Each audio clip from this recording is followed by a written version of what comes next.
વિદ્યાર્થી મિત્રો કેમ છો?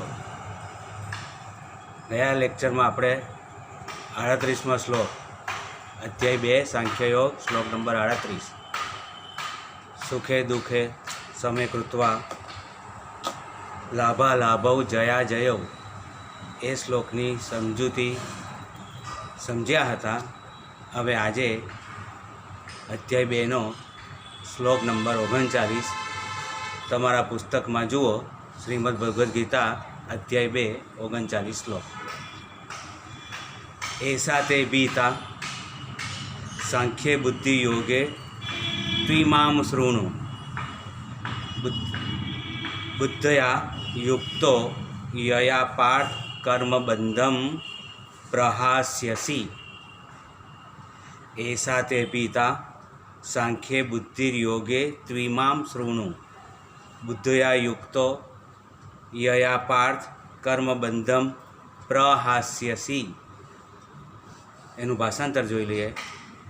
સાંખ્ય એટલે કે યોગ વિશેનું આ જ્ઞાન તને કહ્યું.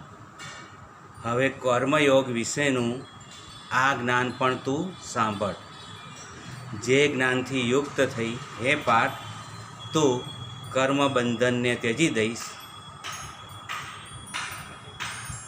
તો આ શ્લોક સમજૂતીને અવકાશ માગી લેવો છે, એટલે કે અગત્યનો છે, એટલે આપણે એની સમજૂતી પણ જોઈએ.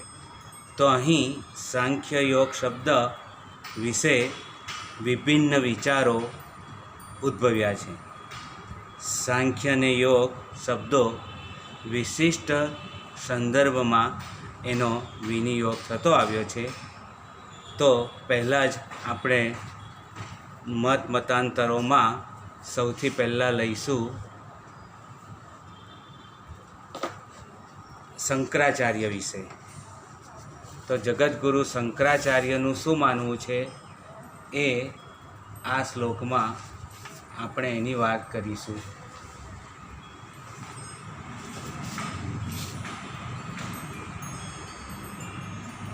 તો સાંખ્ય એટલે પરમાર્થ વસ્તુ વિવેક એટલે કે બ્રહ્મજ્ઞાન.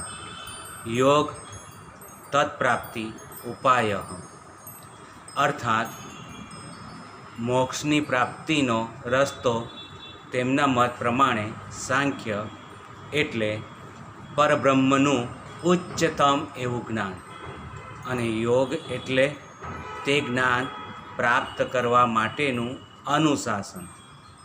કર્મયોગ પોતે જ સ્વતંત્ર ઉપાય નથી, પરંતુ બ્રહ્મજ્ઞાન માટેનું એ સામાન્ય કારણ જ છે. તો આ થયો શંકરાચાર્યનો મત. હવે લોકમાન્ય તિલક શું કહે છે? તો લોકમાન્ય તિલકના મત પ્રમાણે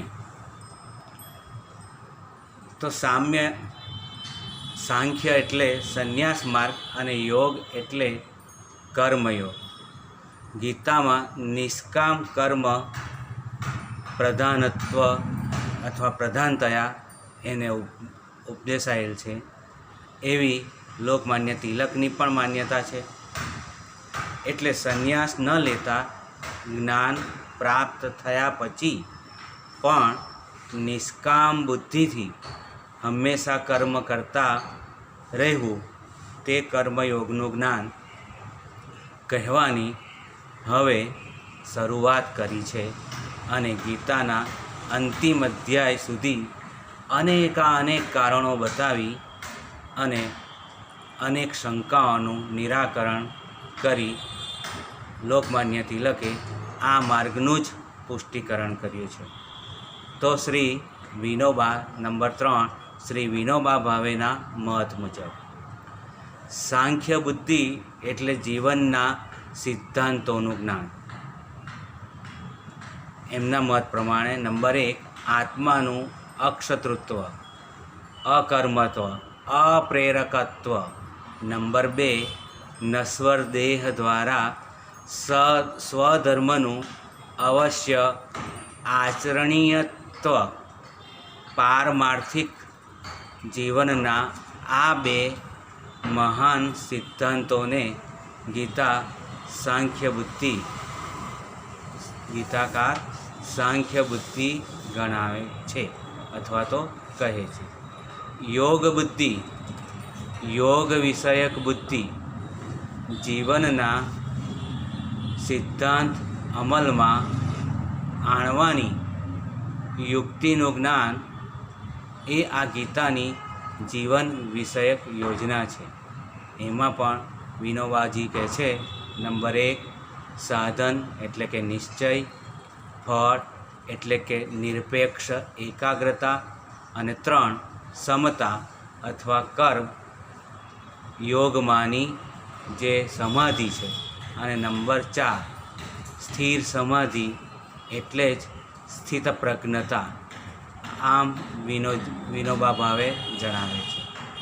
તો શ્રી રામાનુજાચાર્યના મત પ્રમાણે સાંખ્ય આત્મજ્ઞાન યોગ, કર્માનુષ્ઠાન રામાનુજાચાર્ય એવું માને છે કે જ્ઞાન માર્ગ આવશ્યક તો છે જ, છતાં પણ જ્ઞાની માણસે જ્ઞાન પ્રાપ્તિ પહેલાં અને પછી કર્મયોગી તો બનવું જ પડે છે.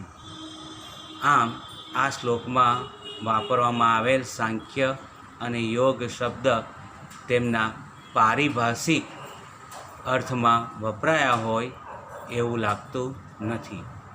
સાંખ્યે બુદ્ધિ યોગે તું, અને અહીં તુંનો પ્રયોગ કરેલો હોવાથી સાંખ્ય અને યોગ એ બંને સ્વતંત્ર સિદ્ધાંતો છે અને તે સરખા છે એ સ્પષ્ટ થાય છે. આમ આ શ્લોક ગીતાના તત્વદર્શન માટે અત્યંત મહત્ત્વનો મિત્રો ગણાય છે. તો આ વિનોબા ભાવે શ્રી રામાનુજાચાર્યના મત પ્રમાણે. નિરુક્ત વૈદિક કોષ પ્રમાણે યાસ્કાચાર્યનું નિરુક્ત અને વૈદિક કોષ મુજબ સાંખ્ય એટલે બનાવને જે વિગતે સમજાવે છે તે, અને આત્માના સાચા સ્વરૂપને જે સમજાવે છે તે સાંખ્ય. શાસ્ત્રયોગ એટલે ઇન્દ્રિય નિગ્રહ. અર્જુન યુદ્ધ કરવાની ના પાડતો હતો એનું મૂળ કારણ ઇન્દ્રિય સુખ હતું. અર્જુન પોતાના ક્ષત્રિય ધર્મને ભૂલી જઈને લડવા માગતો ન હતો, કારણ કે ભાઈ ભત્રીજાઓને હણીને મેળવેલું રાજ્ય એ ભોગવવા કરતાં સગા સ્નેહીઓને હેમખેમ રાખીને તે વધારે સુખી થશે એવું એ માનતા હતા, અથવા એવું એ માનતો હતો. કૃષ્ણ અર્જુનને સમજ પૂરી પાડે છે કે પિતામહના શરીરને કે કાંઈ એમના આત્માને હણવાનો નથી. આ સાંખ્યને નિરીશ્વરવાદી કપિલના સાંખ્ય શાસ્ત્ર સાથે કોઈ જ સંબંધ નથી. કપિલ ભગવાન કૃષ્ણના અવતાર હતા અને એ શાસ્ત્ર તેમણે પોતાની દેવદૂતી માતાને સમજાવ્યું હતું. આમ આ શ્લોકમાં કહેલો બુદ્ધિયોગ એ ભગવાનની ભક્તિ છે. તો અહીં સાંખ્ય એટલે શરીર અને આત્માનું ચિંતનાત્મક પૃથક્કરણ એવો અર્થ ઘટસ્ફોટ થાય છે. જે મનુષ્ય ભગવાનને સંતોષવા માટે કર્મ કરે છે તે બુદ્ધિયોગના અથવા તો ભક્તિ યોગના સિદ્ધાંતો અનુસાર કર્મ કરતો હોવાથી કર્મ ગમે તેટલું કઠિન હોય છતાં પણ દિવ્યાનંદમાં જ રહે છે. તો આમ ઉપરયુક્ત રીતે અહીં સાંખ્ય શબ્દને જુદા જુદા આચાર્યોએ જુદી જુદી રીતે દાખલાઓ આપીને રજૂ કર્યા છે એ આપણે અત્યારે જોયું. તો મિત્રો આ સમજૂતી આટલી તો લખવી જ પડે. હવે ત્યાર પછીનો શ્લોક 40મો. નેહાભિક્રમાન સ્વસ્તિ પ્રત્યવાયો ન વિદ્યતે સ્વલ્પમસ્ય ધર્મસ્ય ત્રાયતે મહતો ભયાત નેહાભિક્રમનાશોસ્તિ પ્રત્યવાયો ન વિદ્યતે સ્વલ્પમસ્ય ધર્મસ્ય ત્રાયતે મહતો ભયાત. એનું ભાષાંતર જોઈ લઈએ તો કે આ કર્મયોગમાં અભિક્રમ એટલે કે પ્રારંભ, આરંભનો નાશ નથી અને વિઘ્ન પણ નથી. આ ધર્મનું અલ્પ આચરણ પણ મોટા ભયથી આપણને બચાવી લે છે. તો મોટા ભયથી એ બચાવી લે છે.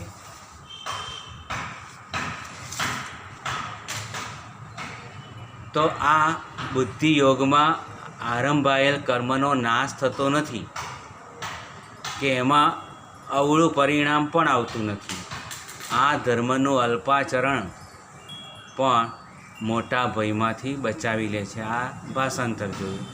હવે આપણે એની સમજૂતી પણ જોઈએ, કારણ કે આ પણ સમજૂતી માટે અગત્યનું છે.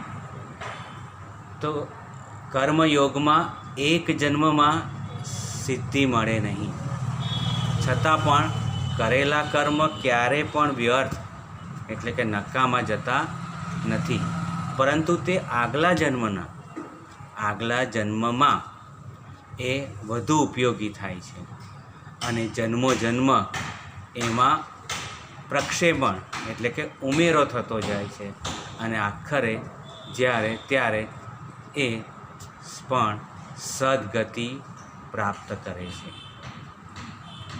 આ પ્રસ્તુત શ્લોકની અંદર ભગવાન શ્રી કૃષ્ણ કહે છે કે કર્મકાંડમાં આ બંને દોષો આવે છે, અભિક્રમનાશ અને પ્રત્યાવય દોષ.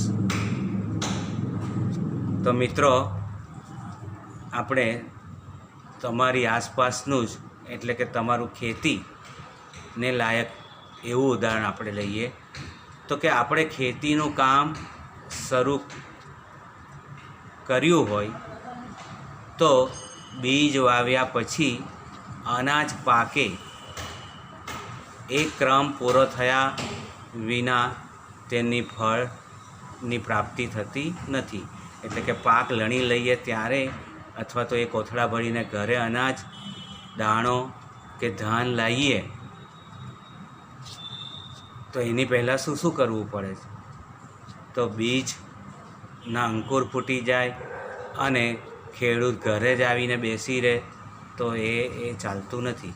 તો એને માટે એણે શું કરવું જોઈએ?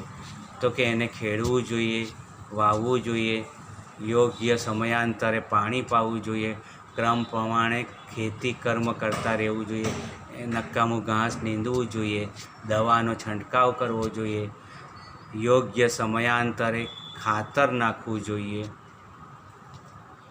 જો આ બધા ક્રમમાં અધૂરપ રહે તો ફળ પ્રાપ્ત થતું નથી અને વળી પાછા વચ્ચે ખેતીના કામમાં કરા પડે અથવા તો કાતરા પડે કે હમણાં જ તમે જોઈ ગયા છે તીડ, તો તીડ આવે તો આવી જીવાતો પડે એ બધા પ્રત્યવાયો છે. લૌકિક કર્મોમાં આ બે દોષ આવે તો કર્મ અસફળ થઈ જાય છે. યજ્ઞ યાગાદિ પણ કૃષિની જેમ કર્મ કરે છે. ફર્ક અથવા ફેર એટલો છે કે કૃષિ વગેરે એ લૌકિક કર્મ છે, યજ્ઞાદિ એ વૈદિક કર્મ છે. કર્મયોગમાં જે કાર્ય કરવામાં આવે તે અનાસક્તિથી ઈશ્વરને અર્પણ કરીને કરવામાં આવે છે, તેમાં દોષ આવતો નથી. ઉપનિષદો તથા ગીતાના સમયમાં કર્મનો અર્થ તે સમયે ચાલતા. મિત્રો બરાબર સમજો કે ઉપનિષદોમાં અને શ્રીમદ્ ભગવદ્ ગીતાનો જે સમય હતો એ સમય રચનામાં કર્મનો અર્થ તે સમયે ચાલતા વૈદિક કર્મકાંડ એવો થતો હતો. અર્જુન કર્મયોગથી ક્યાંક વૈદિક સમયનો કર્મકાંડ ન સમજી બેસે, તેથી શ્રી કૃષ્ણ પહેલાં કર્મકાંડની નિરસારતા બતાવીને પછી જ કર્મયોગનું પ્રતિપાદન કરે છે. તો અહીં મતાંતરો આચાર્યોના જોઈ લઈએ. એમાં પહેલો લોકમાન્ય તિલકના મત પ્રમાણે કર્મયોગમાં એક જન્મમાં સિદ્ધિ મળે નહીં, અને છતાં પણ કરેલા કર્મો નિષ્ફળ કે એળે જતા નથી, પરંતુ એ એટલા જ એટલે કે આગલા જન્મમાં તે વધુ ને વધુ ઉપયોગી થાય છે, અને જન્મો જન્મ તેમાં પ્રક્ષેપણ એટલે કે ઉમેરો થતો રહે છે, ત્યારે જ ખરી સદગતિ પ્રાપ્ત થાય છે.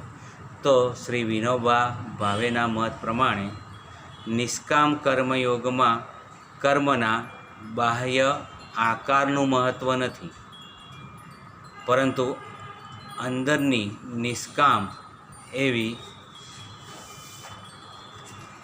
વૃત્તિનું મહત્ત્વ છે. બાહ્ય કર્મ કેવળ સંકેત માત્ર હોય છે. યોગ બુદ્ધિના અભાવે એક બાજુ નિષ્ક્રિયતા અને બીજી બાજુ કર્માશક્તિ એવી બંને બાજુની આપત્તિ થાય છે. ફલ ત્યાગ યુક્ત કર્મ ઉપર સ્થિર કરીને યોગ બુદ્ધિ આ વિકટ સંકટમાંથી આપણને છોડાવે છે. એટલે કે ફલ ત્યાગ મુક્ત કર્મપથ ઉપર. મિત્રો, હું ત્યાં પથ તમને કહેવું ભૂલી ગયો. તો ફલ ત્યાગ મુક્ત કર્મપથ ઉપર, કર્મના રસ્તે જતા ઉપર સ્થિર કરીને યોગ બુદ્ધિ આ વિકટ સંકટમાંથી આપણને મુક્ત કરાવે છે અથવા તો છોડાવે છે. તો આ ઉપરયુક્ત રીતે આ શ્લોકની સમજૂતી આપણે આપી શકીએ. ત્યાર પછી 41મો શ્લોક લઈએ. વ્યવસાત્મિકા બુદ્ધિ ગેહ કુરુનંદન બહુ શાખા હુયનતાશ્ચ બુદ્ધયો વ્યવસાયીનામ. તો ફરી લઈએ. વ્યવસાયાત્મિકા બુદ્ધિ રે કેહ કુરુનંદન બહુ શાખા હુયનંતાશ્ચ બુદ્ધયો વ્યવસાયીનામ. હે કુરુનંદન, આ કર્મયોગમાં નિશ્ચય સ્વરૂપ યુક્ત જ્ઞાન એક જ છે. નિશ્ચય વગરનારાઓનું જ્ઞાન એ ઘણી શાખાઓવાળું અને અનંત હોય છે.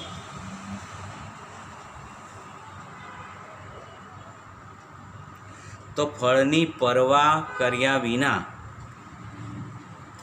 પ્રાપ્ય કર્મને પૂરી એકાગ્રતાપૂર્વક ન્યાય આપવાની વૃત્તિને જ ગીતાકાર વ્યવસાયિત્મિકા બુદ્ધિ કહે છે. 42મો શ્લોક લઈએ. 42-43 સાથે લઈ લઈએ. યામી મામ પુષ્પિતામ વાચમ પ્રવદ્ય વિપશ્ચિતઃ વેદવાદરતાઃ પાર્થ નાન્યદસ્તિતિ વાદિનઃ કામાત્મમાનઃ સ્વર્ગપરા જન્મ કર્મ ફલ પ્રદામ ક્રિયા વિશેષ બહુલામ ભોગૈશ્વર ગતિમ પ્રતિ. ફરી લઈ લઈએ.